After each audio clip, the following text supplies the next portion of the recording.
Hey, thank you for your purchase of your new Exodus spray gun and/or spray gun in SunPro. In this video, we're just going to quickly go over how to set up your spray gun, tear down your spray gun, clean it real well, and take care of it. Because if you're taking care of it, it's going to take care of you. We've been working to offer our customers the best in refinishing solutions, and we wanted to make sure that we could provide a spray gun that not only met professional standards, but exceeded them. We've been looking to be extremely competitive in the spray gun space, and we might be a little bit biased, but we believe we have achieved that with our new series, the Exodus.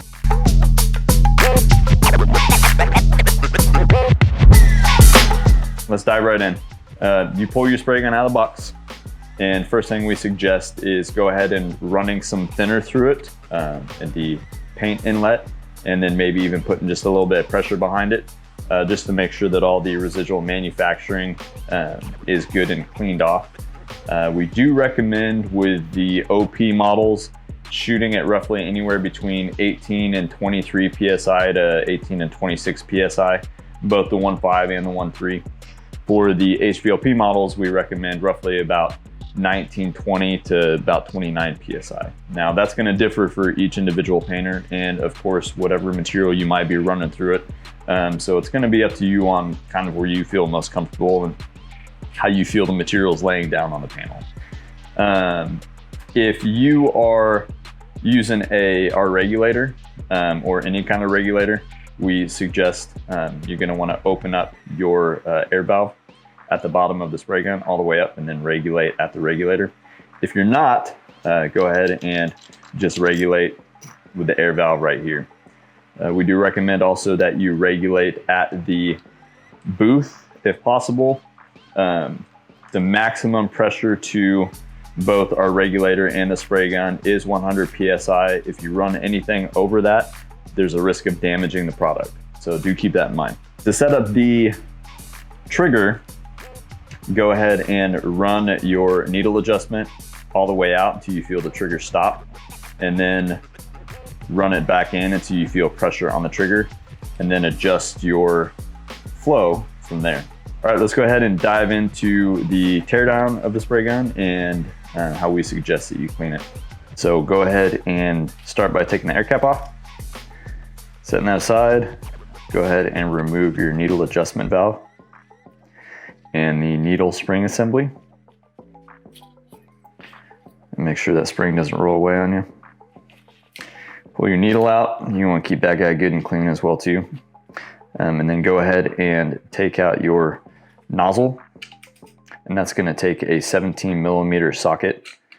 So that should be good and snug. Go ahead and just crack that loose.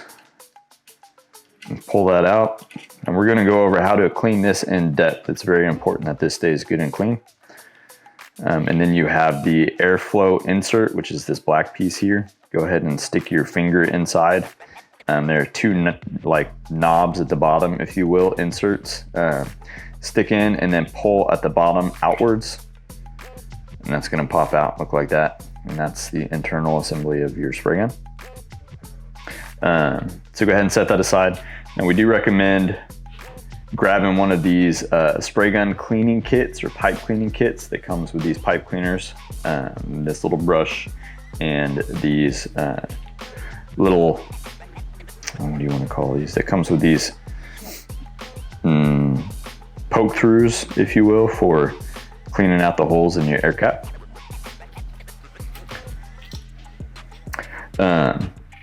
You're going to want to make sure that the inside of this nozzle stays good and clean.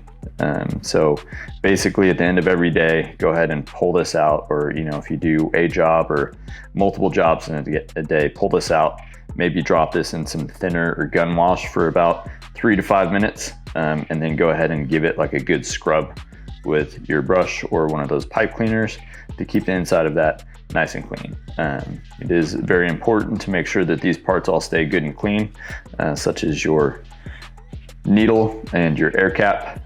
All your holes need to be nice, clean, pristine to make sure that your next job is going to be set up to get the best possible effect or the best possible results as you can. Same on the inside here. You're going to want to clean all the insides of that out with a brush Make sure that there's no paint buildup inside there either with thinner, and go ahead and put it back together.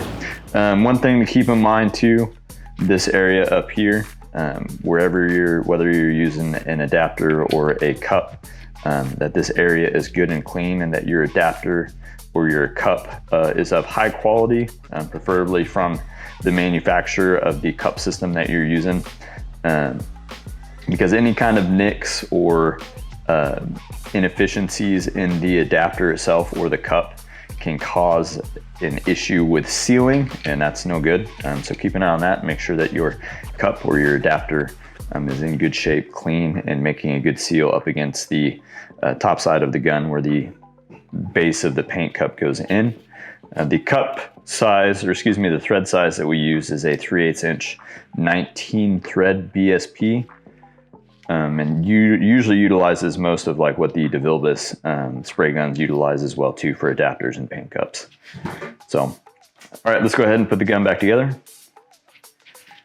Go ahead and add in your insert. Make sure that you are lining up those stainless steel extrusions with the holes inside of the spray gun. Should pop in and be nice and flush on the side just like that. Drop in your nozzle.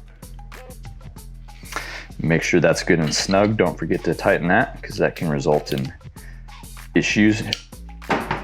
And then go ahead and drop in your needle after that's been good and cleaned.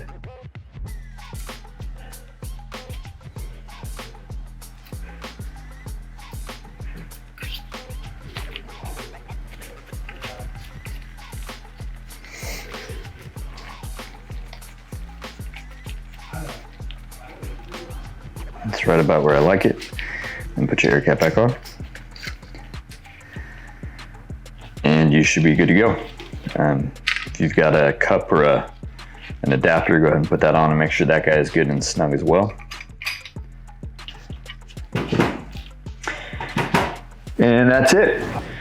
All right, so that is the overview on how to set up, clean, and reassemble your new Exodus spray gun. We very much appreciate your purchase.